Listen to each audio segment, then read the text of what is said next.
Hello, and a big welcome to all of you out there who are listening and seeing this podcast. Today we have very special guest. We have Camilla Jönsson and Steinar Sigurbjörnsson. Did I pronounce that right? Yes, thank you. This was Uh, awesome. And I'm very excited about this podcast because Steinar has been all over the world, yeah, and Camilla as well. So uh, please tell us a little about you for the start, for people who don't know you. We can Yeah, start with Steinar. yeah, yeah. So my name is Steinar Sigurbjörnsson, and I am born and raised in Iceland, and I grew up in a very competitive horse family. So my mother, she was a jockey, and my dad was a jockey when they started with horse races in Iceland. So my mother, she was actually, riding until 3 weeks before I was born.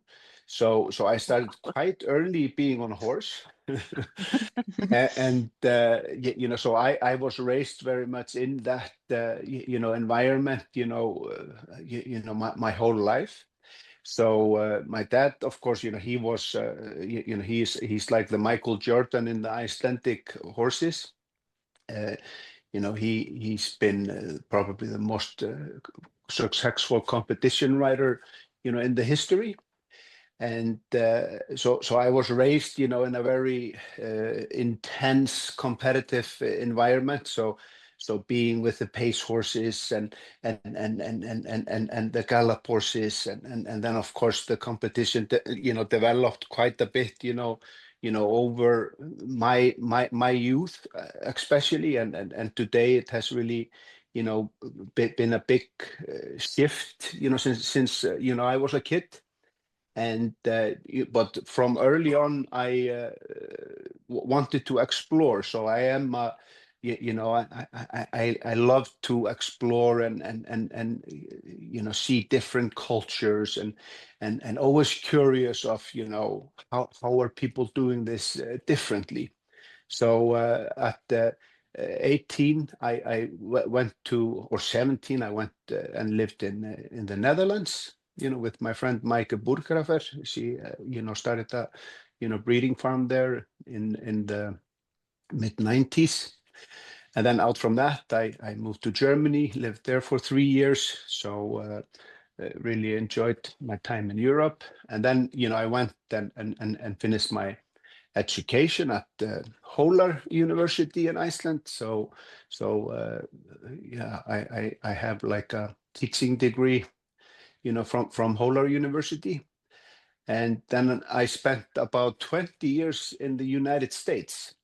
And during this time, I was really, learning, absorbing everything from these different cultures and environment, and really worked with, of course, specialized with Icelandic horses, but horse is a horse. So I really, explored all disciplines, especially in the States, because there's so much variation of breeds there, and disciplines. So yeah, so I really explored everywhere, and education has always been my passion. And so my career has always been horses. Or, of course, I tried, doing other things, when I was younger, but I realized very quickly that horses is my purpose. So yeah, I can be talking about this for a long time, but Yeah, you're Camilla, don't you welcome. want to introduce? Yeah. Yeah. But yeah, thank you for that. And Camilla? Yeah, my name is Camilla, and I have had the pleasure to do different projects with Steinar for, I think it's about 5 or 6 years now. After I saw and heard about him online, I was mesmerized like so many others, and we were fortunate to get him here to have a clinic. I think the first one was 2020.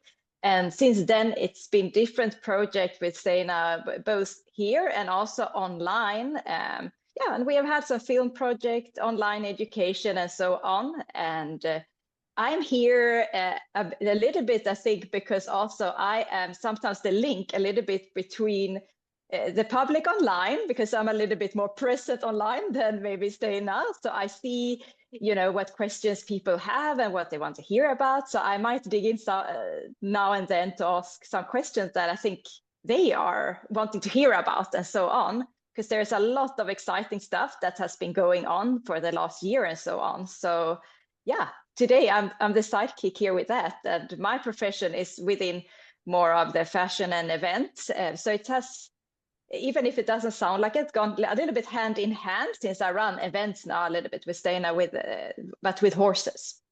And I've actually worked within education in that area too, within more hair, beauty, and fashion. So it is related, even if it doesn't sound like it at first sight like that.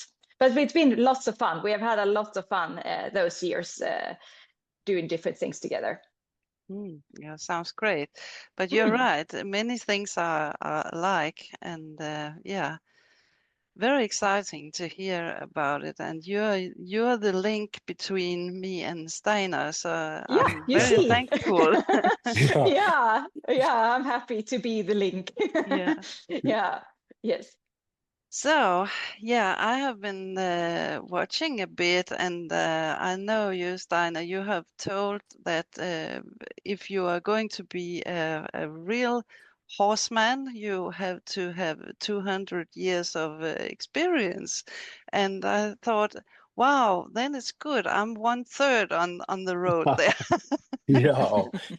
Yeah, and that is such a great thing to say. You know, it takes 200 years, you know, to be a good horse person, and you know, for me, absolutely, you know, I've been very loyal to that, and worked very hard of you know, looking at, you know, how can I get better, you know, mentally, physically, how can I represent myself, you know, more gracefully to the horses, that they will start to you know, notice me and engage more with me, you know, with all their graceness.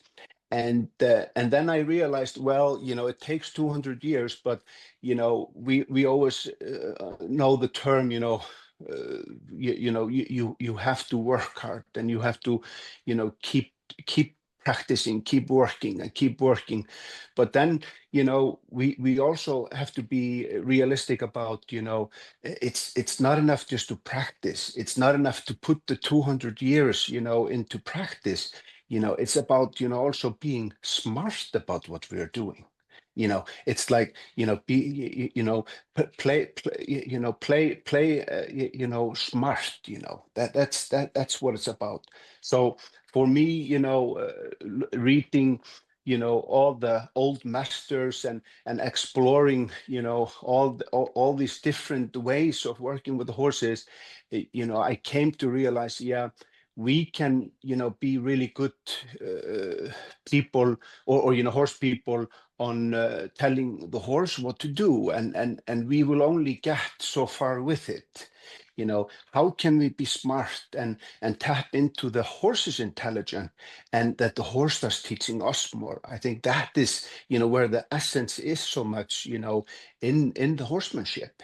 So you know, for me, you know, it was so much about, you know, it took me some time, you know, when I got older and more mature, you know, my journey, like when I was around the racehorses, you know, that then my dad would always choose me to walk with the horses and walk away from, you know, the racetrack and the facility, and just hang out with them.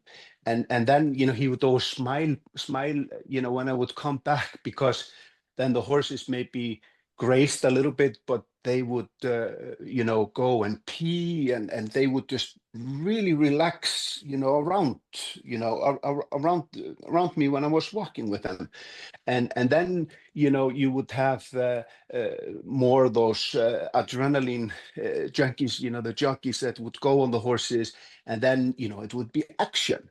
So that's where equanimity, you know, the brand that, you know, we created, me and Camilla, where it's so much about that, you know, that mental calmness, the composure, you know, that evenness in temper, that you know, when it's excitement or when it's just relaxation, that we have this mental and physical stability, which I think is so important. And that's where, you know, we really, you know, tap into this high high definition in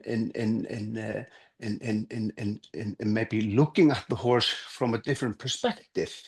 And you know, for example, I love when I'm, you know, working with my own horses, is you know, everything that has to do with the horse. It's like when I go in the pasture, and the horse, my horse comes to me, you know, then that's holy to me. You know, I feel so honored, you know, being in the presence of the horse.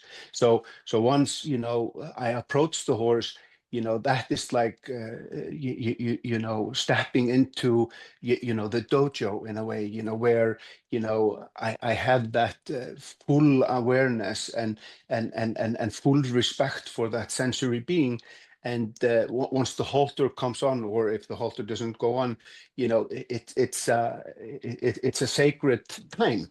So if it has to do with riding, grooming, playing, you know, I'm all in. You know, it's when I'm grooming the horse, you know, it's it's enrichment in it. You know, that's you know, I always think about, you know, I go and I do my routine, but I always want to be the best version of myself. You know, so I can, you know, always, you know, see the horse as the horse is today. And what do I see? You know, how is the horse? You know, how is the horse physique today? You know, how is he? You know, empowered today? You know, where are we? You know, because every day is different, and often, you know, we go on autopilot, and especially we all know, you know, it's so exciting, you know, to maybe work with a new horse, because there's so many new things, so much new information that we are receiving, because this is this is so fresh. You know, you maybe don't have, you know, the history behind it, and then, you know, you have a horse that you maybe owned for many years, and as we all know, when we have been training maybe horses for many years, we are often, you know, a little bit on the autopilot. You know, it's the we are doing the same things over and over again, and sometimes, you know, we feel big growth in development, but sometimes we feel stuck. So for me, you know, I'm always challenging myself to have a higher definition of how the horse carries himself, you know, higher definition on how the horse, you know, wants to express himself. I think these are elements that sometimes we don't notice enough. Yeah. And you become a better human when you are doing the best thing every day. You grow in yourself, and yeah, and as you said, your perspective is growing as well, because all these small things that you see in the horse that you haven't seen before, that is Yeah, yeah, fantastic. Mm. yeah. And that's also, you know, why I work with, you know, it doesn't matter if it's a person that's been around horses their whole life and maybe been training horses, as a professional on a high level, or if it's a person that is just starting, with horses, I think we always have to look for, where the horse really starts embracing more on it's a respect, it's a mutual respect between the horse and the human. Because what I grew up with, like when I was a kid, then it was the Wild West. It was then we broke the horses. I watched the horses coming in, from the wild, from the mountains in Iceland, and the religion in Iceland with horses was, you let them be wild until 4 years old, and then you take them in and you break them. And I never understood the word breaking them until I started getting older and more mature. But they would jump on them and really dominate them in a way. Mm. And of course, maybe the knowledge wasn't wasn't that much that time, or we just choose a certain path, or maybe the horses were tougher. I don't know, but looking at it today, I think it's crazy what we did, because the horse is so wise. They are so they are so intelligent, and they are so much capable of reaching this higher state of consciousness as we human can experience. And so when I start maybe when I'm teaching people or teaching them about their horses, I think I always start talking about autonomy. What does the horse choose? How does the horse represent himself? Is he brave? Is he skeptical? There are so much stages that the horses can be at, and nothing is right or wrong in a way. It's more about how can we engage curiosity. How can we tap into playfulness? Because if we think about it, a lot of horses that are in our care nowadays, a lot of them are separate, by themselves in a stall. They maybe have limited friends, that they are socializing with. And if we think about it, the horse is such a social being. They are very playful by nature. I mean, look at foals. If pregnant mares, like now, in the summer, this is one of my favorite time, when you see the pregnant mares are starting to have foals, and then the foals are starting to explore the environment that they're in with their buddies, and they are doing canter periods. They are jumping around and playing. They are such a playful beings. And I think we human, we sometimes forget about it. We so quickly start putting it into a box, and we start controlling behavior, and we start judging the horse, that they are maybe not being obedient or obeying to our commands. So for me, I want to explore the different paths. For example, start playing with autonomy. Give them an option. And give them ideas. For example, working with play. I really like to have the horses at liberty. I want to see if they tap into play, and if they don't, then we have tools to embrace that. And yeah, so So I really like to explore different different paths than than the classical way. I mean, the classical way, we've used that for such a long time, but again, the autonomy, for the horse is often missing there. Lost confidence in the saddle? I can help. My Get Back on the Horse program is designed to help you overcome fear and enjoy riding again. Let's get you back in the saddle with confidence. Click the link in description to join. But that is, Yeah. if I can jump in a little bit in that too, Steinar, because you talked a little bit about how you start your session from you say hi to your horse into the stable, the grooming part and that. Can you walk us through from the beginning to the end, how an example of how a session could look like and how the autonomy comes in that and how you build motivation with your horse in maybe a little bit of a different way? Yeah.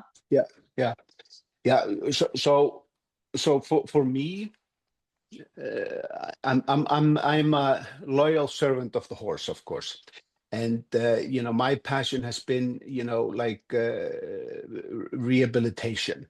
So I have gathered horses, or horses have come to me that maybe have certain issues. For example, I have a stallion that I've had now for 3 years, and so the way I started with him, he was trained and has royalty of bloodlines, and he had some physical issues. So I think he maybe was started with too much riding and too much weight on his back too early. So he had a lot of compensation and was quite cautious with his balance, had anxiety of trotting with the rider, and didn't own his balance himself.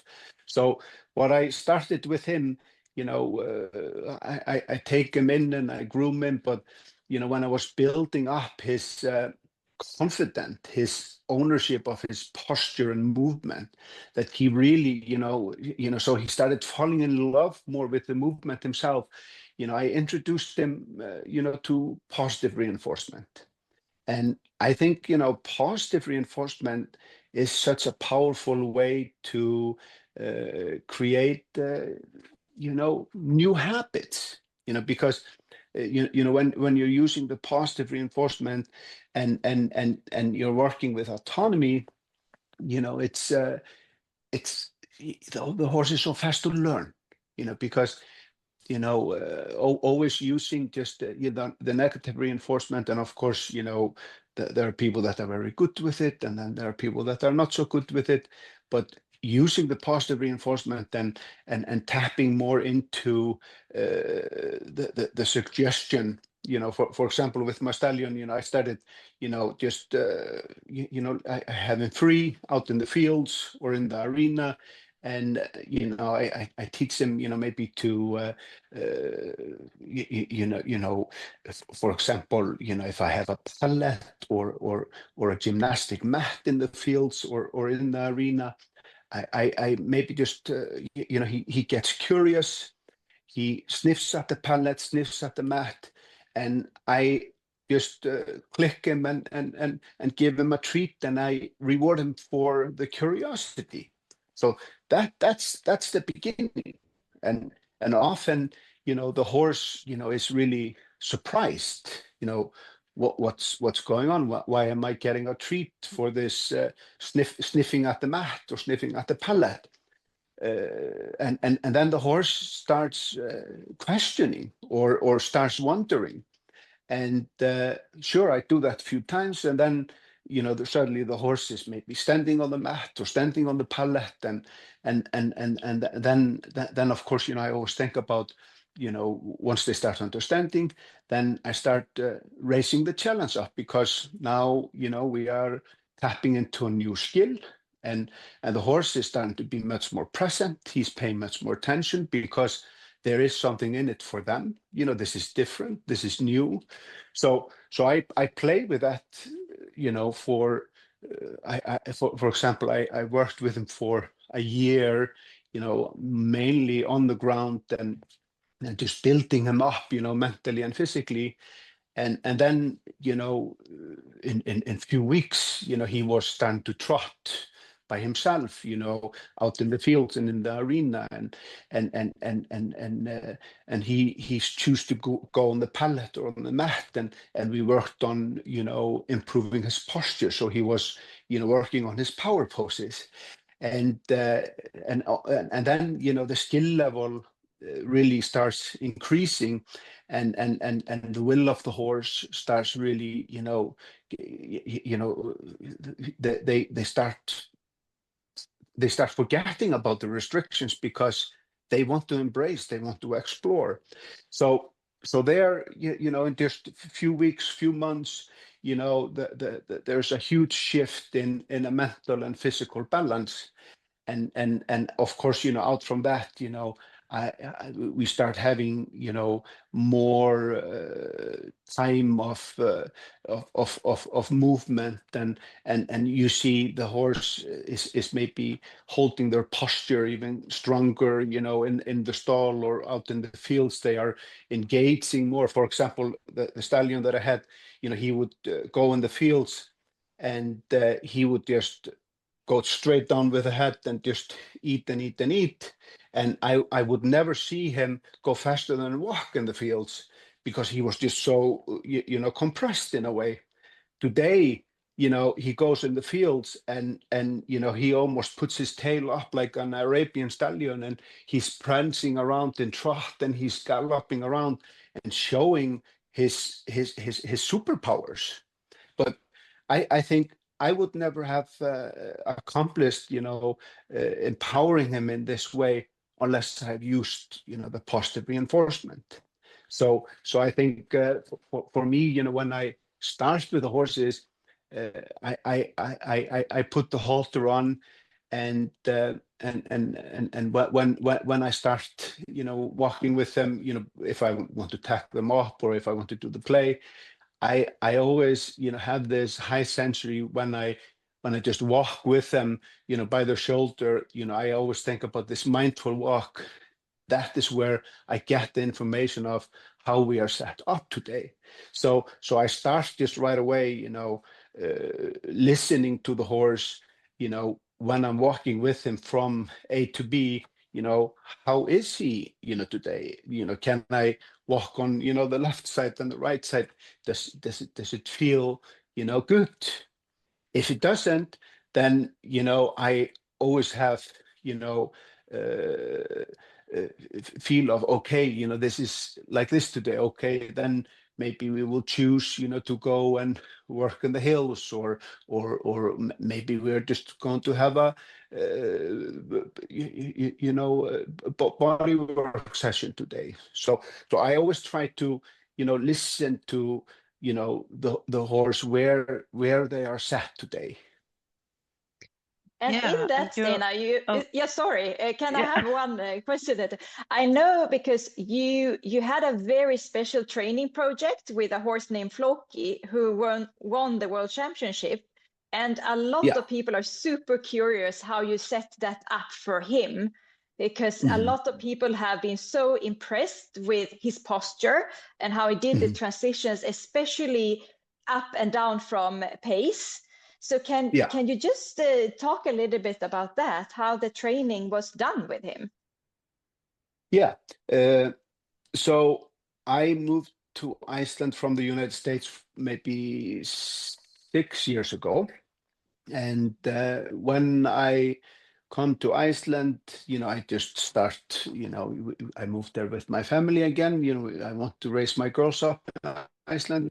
And then, you know, my sister, Sarah, you know, she asked me to start to, you know, we started working a little bit together with certain horses. And then, you know, I think 4 years ago, then, you know, she was so lucky to get actually two horses from my parents, you know, that they brought. that is Floki and Fluga. And Floki is a exceptional horse. He was quite spirited, when he was younger. So it took him, some time to to mature. He was very, very spirited and powerful horse. And but then my sister got him, and really had excitement for the future, because he was really tall and very uphill built, and very wide movement and exceptional pace. And of course, with a horse with this with this high skill, there's always this way of balancing the training, because often we are just training, we are training too much, especially when it comes to performance horses. So Floki, he really expressed, if he was not, owning his balance, and that would be, maybe compensation and maybe not this peak mental stability, in the practices that he was doing. So Sara came to me, and we, brainstormed a little bit, what could be a good path to, build him up. So what we started doing, maybe, 2 years before the World Championship, we really worked, quite a bit together, and of course, what he was, what I felt, he was missing, that was just postural stability. And for example, when you have 5 gaits, the Icelandic horse has, the 5-gated horse, they have, walk, trot, and canter, flying pace and tilt. So of course, the 5-gate is probably, or is, the most challenging competition or program that you can write. Because they require, really good tilt, super trot, super canter, and then you need to do pace as well. So and walk, of course. So what we really worked a lot with, that was transitions, and really work on his power poses. So we, he would be going on, he would be running, we often let the horses run together, so we have maybe trails that we can maybe have 5-6 horses, and they maybe run few kilometers together, so we just let them run free. And so he would always have enough space to practice, his freedom of movement. But then, for example, for the competition, we were always, trying to improve more collection, more just more balance. So what we would do, we used the gymnastic mat a lot with him, where he would maybe stand on the gymnastic mat. The gymnastic mat is maybe 10-12 centimeters thick, and it has like a squishy mattress in it. So when they stand on it, it really challenges their stability. So horses that are maybe very crooked, or are maybe have certain restriction in their body, we see it also with people. Some people, they stand equally in both feet, when you're talking with them. But then you see some people, they start crossing their feet or locking their arms and locking their posture. So then they are actually using their big primary muscles to lock their posture. So when the horse starts standing on the mattress, it actually the mattress starts hacking more into the nervous system, and because they cannot lock themselves on the mattress, then the fine muscles, stabilizing muscles starts firing up, and then the core starts firing up, and the horse starts holding themselves more without stiffness. So we use that usually every time before we would start to ride him or start exercising him. We would always let him stand on the mat with all 4 feet, or we would maybe fold the mat up, and then it would be maybe 25 centimeters high, and he would just have his front feet on the mat, and we would just let him stand and chill on it. And he loved always being on the mat, and then after a little while we started teaching him crunches, like power poses. Then he would stand very proud on the mat, and then he would practice on shifting his center of gravity back, and we would maybe touch him on his withers, and he would poof up the withers, lift his back up, which we are always trying to accomplish in riding. And of course this wasn't so much this wasn't so challenging for his body, so he started very quickly enjoying this and wanting to practice his posture, and we started very quickly seeing that he was holding his posture better in the fields with other horses. He would be more playful around the other horses, because the posture was just tapping into his superpower. And then when we went to the World Championship, of course it's a very it's a very challenging trip for the Icelandic team, because they the World Championship is usually in Europe. So most competitors that are coming from the European countries, they are coming from the mainland, but the Icelandic horses, they come from Iceland, and Iceland is very isolated. It doesn't have any diseases, and of course the temperature never goes above 16 degrees, and the grass is very different, and the water is very different.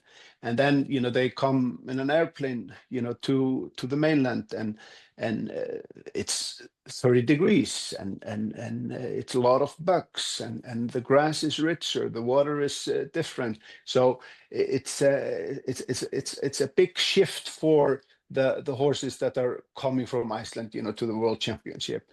And of course going in an airplane and going through all the stress, it really takes out a lot of them. And of course the team leaders and the professionals that are behind this, they have very carefully during the last decades calculated what's the best way, because they cannot come too they cannot come too early, then meaning 30 days before the World Championship.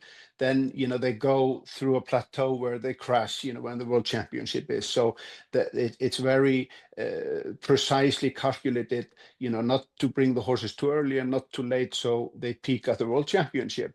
But then again, we always have to think about how can we maintain the training that we had in Iceland and that they peak at the competition. So of course my sister rode him and worked with him in the Netherlands, where the World Championship was, but it was extremely hot there, and humid. So for me, I like that, being in Iceland, when I go into this hot humidity, because the tendons and the muscles really start getting much looser, which is sometimes good and sometimes bad. So we had to be very careful that there were not too many things, happening at once. So she would write him, but our main thing that brought them to success was, of course, all the transitions that we were doing, the mindful walk that we did, the posture that we did. So she was maybe riding Floki the least of the, she was riding him not so hard like the other team members were, because we had this, these skills that we've been developing through the years that really supported the posture stability and just the mental stability as well. So what brought us to the beautiful title, where she actually won the world championship. And winning is one thing, but winning with this beautiful writing, I think, was exceptional, because she even wrote with an Icelandic bit, which people love to see when it's done well, but I really don't like it when it's used as a leverage device. But she wrote him at the World Championship with the Icelandic bit, but with no nose bend or anything. And what was so beautiful to see is, she would go full power and pace, like into canter, into pace, and then, in the down transition, you would never see, tension in the horse's eyes or tension in the horse's mouth. Everything was just there. The horse owned it. You saw, of course, the rider was beautiful and extremely skillful, but the horse owned it. The horse was really, he was showing what he was really, how skillful he was and how powerful he was. And so I think, what really sat, put the dot over the I was, the ownership of posture. And I think this is often where, we are having a lot of confusions, a lot of judgment, because my horse is like this, or the horse is just not obedient, or the horse is giving me the finger. This is what we hear a lot, and it's very common, common talk, in around horses, that is blaming the horse, that they just don't want to do it. They are ditching us in a way. Often that comes from the horse doesn't own the movement himself. The horse is struggling because there is no ownership there. So I think ownership of posture stability, ownership of movement, this is so important. If the horse doesn't own it, how can we expect them, to be happy and willing and performing, their brilliance, if they don't own it themselves? So I think this is what I've always taken with me. You can make it happen, but the thing is, you want the horse to own it. You want them to enjoy performing, because it's not about controlling it in a way. It's about owning it. That is what I think is the most important thing for the horse. Want to get back on the horse? Grab my free mini course. It's packed with simple tips to help you overcome anxiety and get back on your horse again. Click the link below to download. Great words, because there have been a lot of talking right now around competition, and you can see in the horse's eyes that this is not great. I'm not enjoying it. But when you see a horse really enjoying what he's doing, it's a whole other story. Yeah. And that's why I think competition, that is really awesome, when it's done done, with this mutual respect. It's one thing doing competition and the horse is just a tool for the human, but going into competition, as a, because if we start thinking about, for example, they've done so much research about flow, for example, the state of flow. So the state of flow, that is actually a skill, challenge, and purpose. So for me, I used to compete a lot, when I was younger. For me, just the goal of going into a competition, you have this majestic animal, the horse, and you work with the horse, and you have a goal to, go into this competition, and the skill is maybe not that high at the moment, but now you have a goal. You want to go and represent yourself with this amazing horse in the most beautiful way. And then the competition is so beautiful because it challenges us maybe out of our little comfort bubble that we are at home. But it's such a fine line, because, do your best. Do your best means, don't try too hard. Then you're not doing your best. Don't be too cautious. Then you're not doing your best either. So it's finding that, that sweet spot, that you're really working with skill, challenge, and purpose, and it is what it is, but that you're really, challenging yourself all the time. That is where, so much growth happens. And so I think, the competition can be so beautiful, but again, it can be so ugly when it's forced. But that, I think, is so much the fine line, between, real horsemanship and more mechanical control. Mhm. And I want to ask you, you use clickers. Clickers is kind of new. We didn't know that when I was a kid, but how did you come to that? How did you find out of that is a good way to do it? Yeah.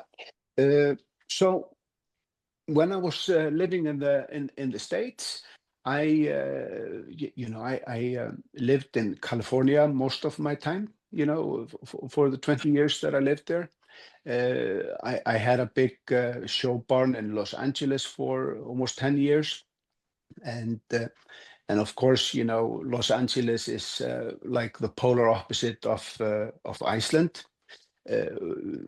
I was fortunate that we had a lot of trails there, which was really nice. But then the environment that the horse lived in, they lived in small stalls, and there was the turnouts, where we could turn the horses out, was sandy and maybe not very big. So the horse was really imprisoned in a way. But we were fortunate to have great trails. So I imported beautiful horses from Iceland, very well trained and good schoolmasters. Then they came to the States, and then the magic, or that spirit, that innocence, and that freedom in the horse, started disappearing a little bit, because the environment wasn't as enriched as it is in Iceland. So that always brought me to, okay, how can we tap into the nature from Iceland? How can we transfer it into the horses that are now in this environment? So I went. I worked with a lot of people with that did body work, and a lot of great professionals in California. And then I had this lady that came to me with a horse that was very depressed. The horse was very depressed and had some neurological problems, and just had a big baggage of problems. So he came to me, and I worked with him, and I brought the nature of Iceland a little bit to him, with the training, in the environment that I had. But then the lady was very happy, and the horse, completely, it was a total makeover. But then the lady took the horse home, and the horse was really nice for some time. But then he started going back into his old patterns. And as we know, high professionals, they are that are skillful, they are doing maybe 20 things that they don't know of, that they cannot explain to the normal person. So then, the lady said to me, okay, this is so mind-blowing, to see how quickly the horse changed, and how much he owned it. But then it's so depressing to see that he's going back to his, old patterns. And then, out from that, me and her, we started working together. And then, she is a science geek. So she started taking videos of me working with the horses, just in my normal way. And then we quickly realized that, okay, that's art in a way, how I'm working with the horses, but this is very difficult to teach to normal people. So then we started thinking, okay, how can we get the essence of my belief system? What is the most important for me when I'm working with a horse, just in a normal way, with no, positive reinforcement? How can we capture that and create, deliberate practices, with positive reinforcement? So then, we started experimenting, and we started experimenting with posture. We started experimenting with play. We started, experimenting with defaults, like, for example, working with this beautiful horse, and, he's offering everything, but then maybe he's offering, really nice canter. And then, how I think of a default, then let's tap into the canter, and let's, then we start thinking about the flow again. That's a skill. Let's challenge that skill and give it purpose, so they get really good at cantering. Because if they get really good at cantering, then the tolt and the cant and the trot and everything is maybe going to get really good, because they get very skillful at canter. Instead of, it's often we go and we work with the horses, and we have to do walk, trot, canter, and we go through like 40 things in one training session. And the horse knows everything, but they actually just suck at everything, but they know everything, but they are not really skillful at nothing, or at anything what they're doing. And the same thing with us, it's just too many things that we are trying to work on. So then we start thinking about, okay, let's make it simple. Let's just get really good at one or two things in the session. So let's tap into those defaults. And then, we started playing with the clicker. And then the clicker, just, it's just so knife sharp, it's like laser focused. The horse understands the click, and then the horse maybe is free, and they are doing all kinds of stuff, but then they do that beautiful canter over there, and then click, and the horse stops, gets the treat, and like, really? That's interesting. And then, we start again. Then the horse starts showing this canter again, and I click it again. And then, in a few days, then the horse is just showing this brilliant canter over and over and over again.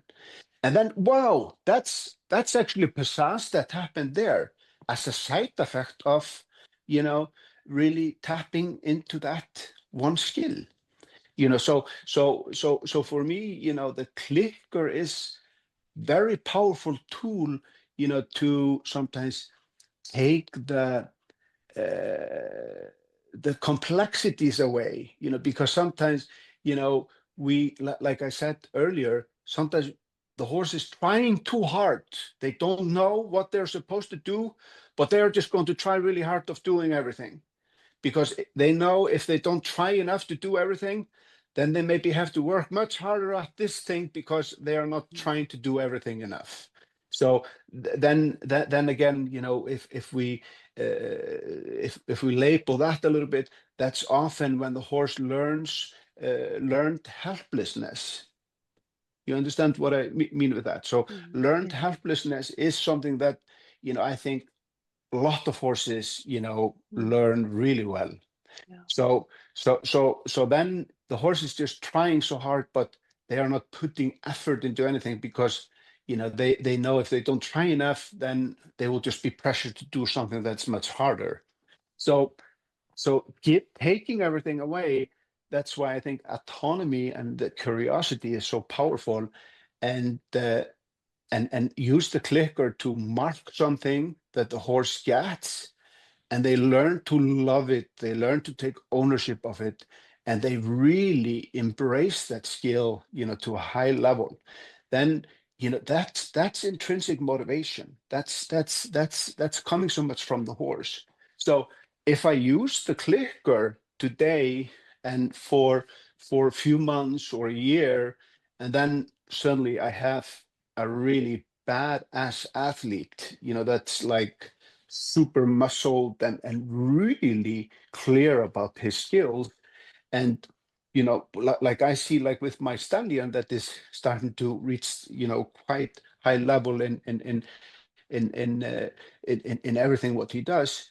The treats, the clicker, sure, he loves doing the play and everything, but then he also just want, the movement is more rewarding for him than the treats.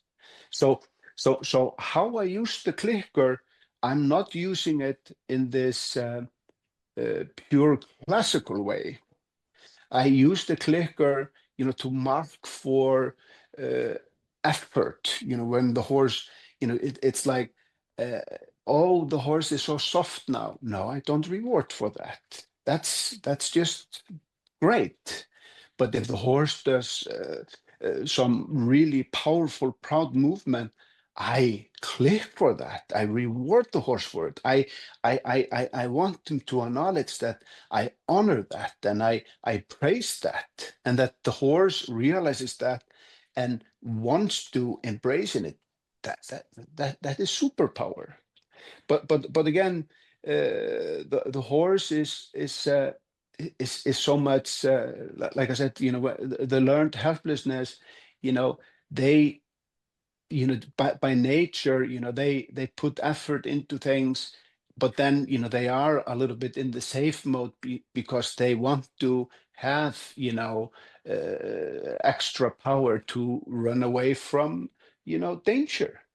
So when you start shifting it around, and because we are always talking about fight or flight, and the horse is a flight animal, and we've been talking about that for a long time, but again, as I said earlier when we started talking, but the horse is so social, they are so playful. Why are we not talking about that? Why are we not embracing into the playfulness of the horse? Because then we start tapping into this intrinsic motivation, into this ownership, into this proud being, because they find purpose in what they're doing. Then we are, yeah, sure, the horse is a flight animal, but we are tapping also into their strength of the social and the playful side of them.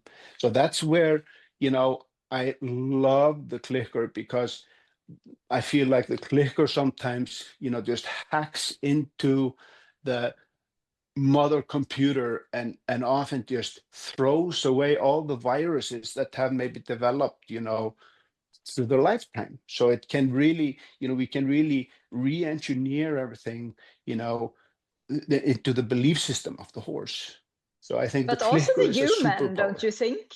Don't you think it has the same effect on the humans? That is what I feel with myself and what I've seen with many of your other students. It turns everything upside down, from constantly looking for what you're not doing right and correct that, to actually teach us to look for what we really like and what's good. Yeah. And that's, of course, the side effect of that superpower. Yeah.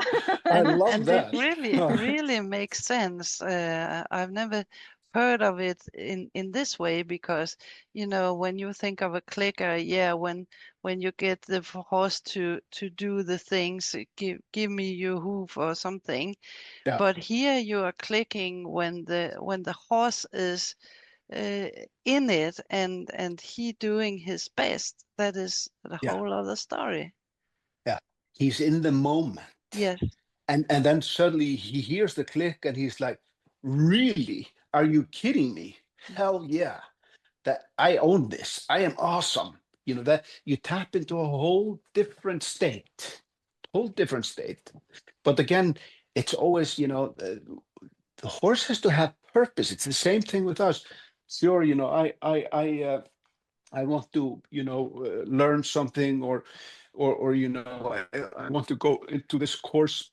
And, if I'm forced to go into this course, because I just, you just have to go and do this course, I will go and sit in the course. And for me, I would probably not listen to nothing that I was, what the teacher was saying, because I have no interest in this course that I'm at. I have to be there. Okay, I'm going to sit. I'm going to try to just take the most important things, and I'm just so happy that it's over.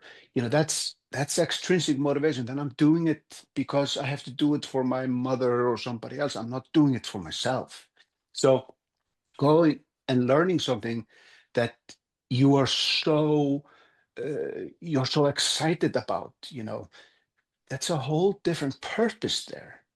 So this is the same thing for the horse. And then, of course, like Camilla was saying, of course, I always like to talk about the horse, because the human is so often the side effect of when you start admiring the horse, and you start empowering those this effort in the horse. Then for us to give the horse the space and let them explore and figure things out, and then the horse starts surprising you when you start seeing the horse in a whole different perspective. We actually give the horse the space to figure things out. And what happens when we give the horse space, then we take so much of the pressure from us, because horsemanship often is like, oh, you are not strong enough leader, or you are not obedient enough, or it's always you are the reflection of the horse. It's like you are just not focused enough. And then we as humans, we start getting we start trying so hard that we are trying too hard, then we are not at our best. But if we learn to admire the horse and give the horse more space, be a little bit silly and careless and playful like children, we have this playfulness, this innocence in what we're doing, then our mindset and our perception, we start seeing the horse from a whole different perspective. We start admiring the horse, the energy that we are projecting ourselves. The horse starts getting empowered because they start tapping into it. And then the horse and the human just start heading in a whole different type of a journey. So it's beautiful. I absolutely love that way. Hi, if you love horses and want to learn more about riding, training, and building a deeper bond, join my monthly membership. You'll get expert advice, live workshops, and a supportive community of horse lovers. Click the link in description to join. Yeah, and for me, it's lovely to hear that you can also compete with a horse with their own confidence and everything. It's not a punishment to go to a competition. And Yeah. I wish a lot of people would listen to this. Yeah, yeah, yeah. I mean, so if we start thinking about, for example, when I start playing with the horses, a lot of horses, they say no, they want to graze, and they are not interested at all. But then I maybe use some of the tools that I have, maybe, let them chase a bag, or I have a yoga ball, and, I click them maybe for pushing the ball, and then they're maybe putting the foot on the ball, and then suddenly, they just start bucking and running, and then they come to me, and I was like, wow, maybe this is not bad that the horse is bucking. But then if we think about it, that is so crucial for the horse to explore movement.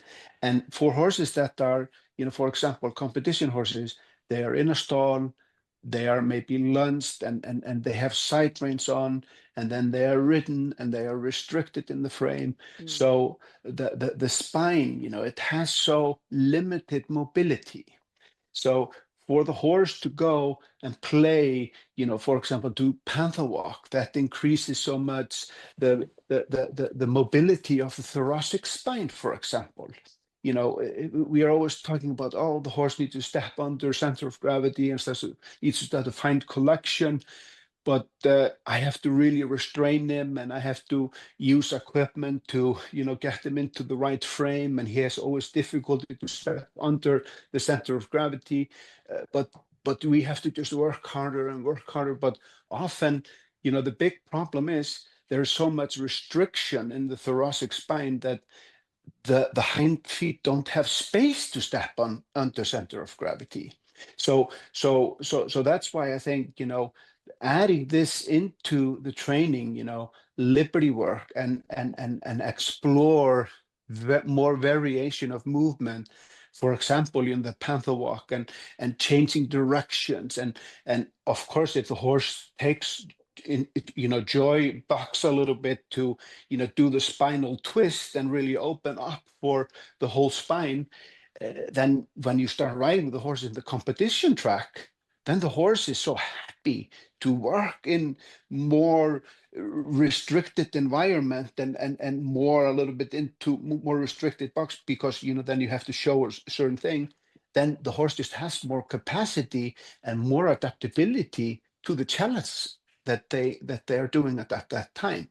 So if you think about the play, the posture, that is actually a prehab, that is preparing the horse to have the adaptability and the mobility to adapt to the challenges that are coming in their way. So I think, variation of movement is very, very important. And more, because we know, when we are fit, and we are going to yoga, or we are going for our walks, and we are doing our stretches, we feel like superhumans, when we are taking care of us. But then when we start to feel really good, and then we don't practice our rituals like we used to, and because we are feeling so good, and then we maybe stop doing the exercises and the routine, then suddenly we feel like, oh, my back is stiff, and I'm tight, and I'm a little grouchy, and this is difficult, and I have this and I have that, then we go into this pain body, or we start restricting ourselves so much. The horse is not different from us in a way. So we need to also think about, we need to be, we need to be good coaches to the horse. We need to, think about, what does our horse need? They need the variation of movement. They need to experiment themselves. They need to own it. They cannot rely on us, to micromanage it all the time. So I think that this is something that we really have to, Yeah, respect. and a horse that is really restricted and holding back all the things, that is also the horse that is spooky when you go out in the forest, because it's not used to anything, and then when it's spooky, the rider will be afraid, and it's a bad circle. Yeah, and especially if they don't have the mobility, then they get spooky, and then suddenly when the system fires up, it maybe goes in directions that we are not very comfortable of. So if the horse, has been practicing and is agile and playful, but is still spirited to the environment and is a little spooky, when they react, there is not such a big deal, because there is so much balance. There is so much, there's like a meditative state, between the mind and the body. Instead of, if the body is restricted and the mind is restricted, and then suddenly they get stimulated in the environment out of fear, there's so much unpredictability in a way. But this is where, you just start smiling. It's, for example, I have had horses that, that we are out in the environment, and then they get, skeptical, and they get all, fired up because there is a, tiger there in the corner. And then suddenly they just start going into this beautiful power posture, and then they start like doing panther walk. It's similar to a Spanish walk, but it's more of a a whole walk with this walking like a panther. And then they tap into some of their defaults where they feel very powerful and strong, and they start performing that because that's where their energy goes, instead of going up in the air and God knows where. So it is a very powerful way for mental and physical balance. Yeah, great words. And Steinar, I would like to ask you, because we have something exciting coming up the 7th of September, for those that are more curious about this topic. Can you talk a little bit about this event?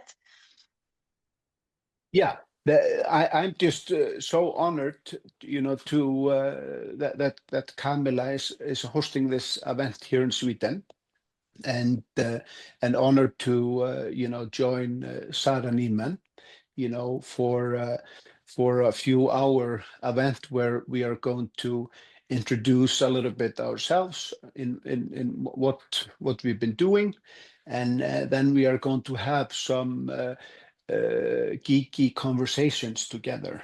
So it's going to be lots of fun. And Sara, you maybe want to talk about, Sara, she's really known here in Scandinavia for her great work as a veterinarian. Yeah, she is, and she has worked a lot with different projects of learning and so on with the horses. So she's a great geek, just like you, but in her own way. Yeah. Yeah. Yeah. So we're really excited about that. Yeah. Yeah. And then of course, there's so much, what I want to talk about. For example, internal focus versus external focus. I think this is something, that we need to be more aware of, because a lot of training, especially with the classical type of work, it's so much internal focus. It's so much control in a way, versus the external focus. For example, when we work with a clicker, I'm always empowering the horse to tap into the curiosity.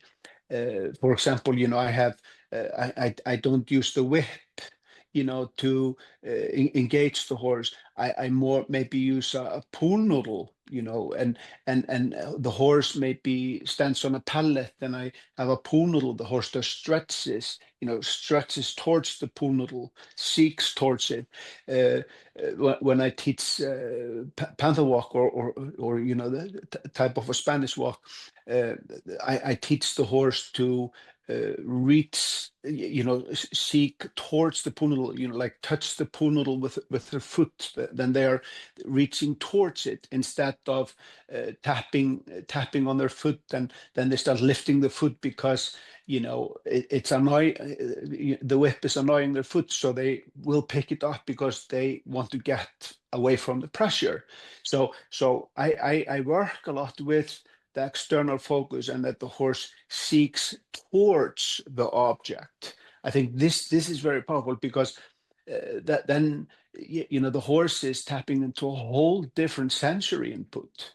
So I think for people that are listening to this, look into internal and external focus. This is really cool when we are working with horse, because sometimes I'm doing mindful walk, and if I feel, oh, my steps are quite heavy and the horse is a little sluggish, maybe we need to go and explore into the woods, or we need to go and see, if there's if the grass is a little bit greener there on the other side, just start tapping into more external focus.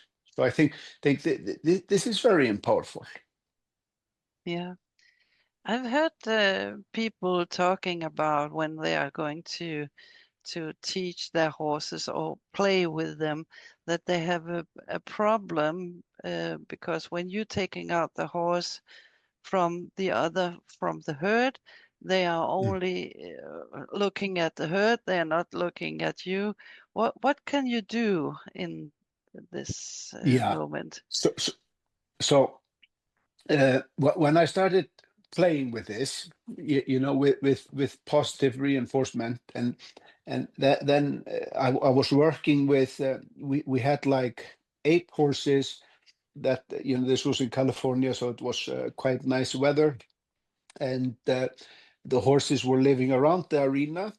And what I noticed when we were playing with the positive reinforcement and the play, the horse that I was playing with, really, got into it.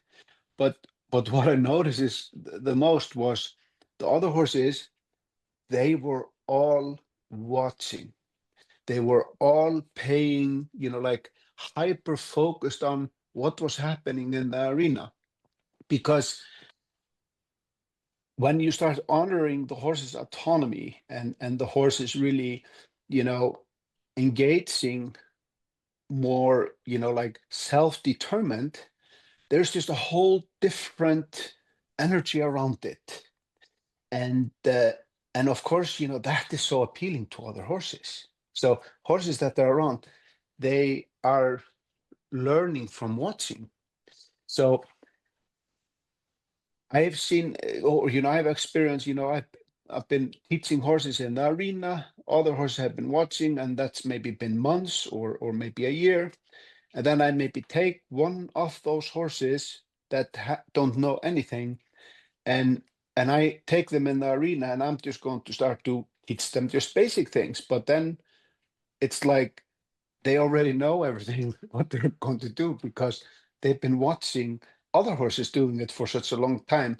So they just start tapping into it and start embracing themselves, because they've been learning from watching.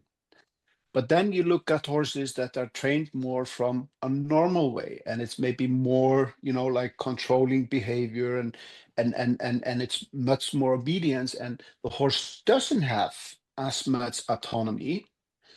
Then other horses are looking away. They are hiding, they are not present. So I see huge difference, for example, when I take my horse and I want to play with him, he knows what's going to happen, because they are like natural psychics in a way. They know what our intentions are before we present them to them. So I have not had problems with taking horses away from other horses when I'm working with them in this way. Mm.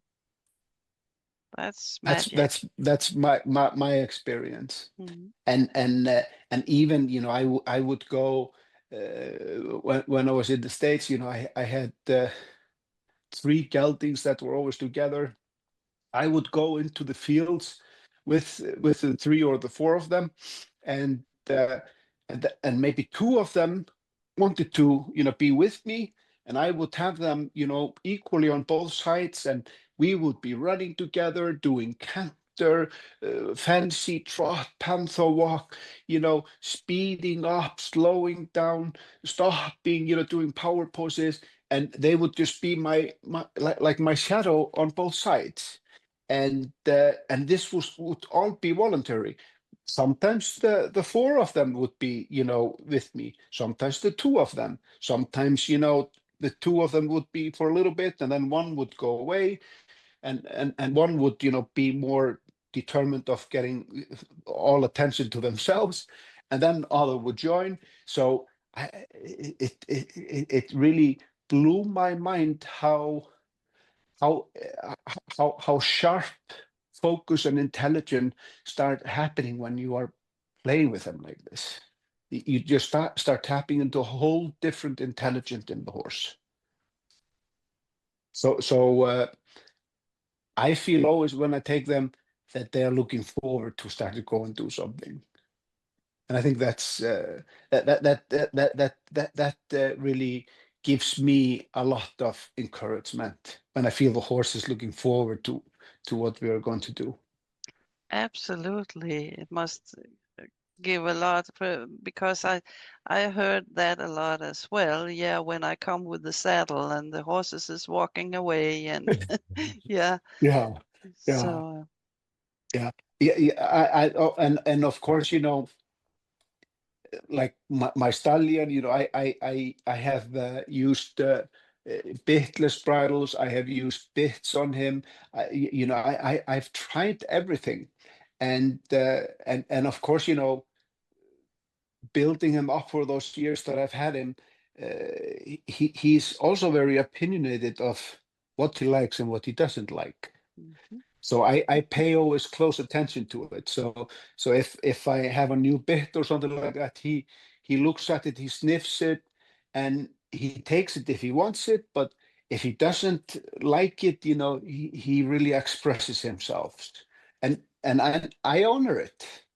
So I think the skill of listening and watching without judgment is a very powerful skill to have when you are working with the horses. Yeah, and you have to work a lot with yourself, and maybe that's why Yeah, people yeah, jump over this. yeah, oh, yeah. Mm. Yeah. No, but this is this is just so joyful. Being around horses is a privilege. Absolutely. It is. And I feel, for example, when I'm giving seminars and I'm teaching, I always try to set it up in a way where the horse is doing more of the work of teaching than myself. Because the horse is just such an incredible teacher That's right. if we allow if we allow them to. Mm. That's right. Yeah, and time is running. I can see that. And Yeah. I know you have a very close schedule, and Mhm. I'm so thankful that you have been here today, both of you. We haven't heard as much from Camilla, but maybe we can hear from you later on. Yeah, would be Mhm. happy to. I'm happy to give this full space to Steinar when we have the chance. Yeah. Yeah, yeah. And that's Thank really, you so much, Anne. Yeah, thank you. Thank you for being here today. And maybe I will show up on the 7th. Oh, you never know. Please do. Yeah. Come Beautiful. to Sweden for Yeah, a visit. Yeah. Yeah. Thank you so much, and really enjoyed this talk here, even that I spoke the most time. But yeah, go and play with your horses and really honor them, because it is a privilege to be around horses. It really is. Yeah. Thank you so much for today, and thanks all of you who have been listening or watching this program. And please subscribe so we can reach more people out there. So thank you so much for today. Thank you. Thank you.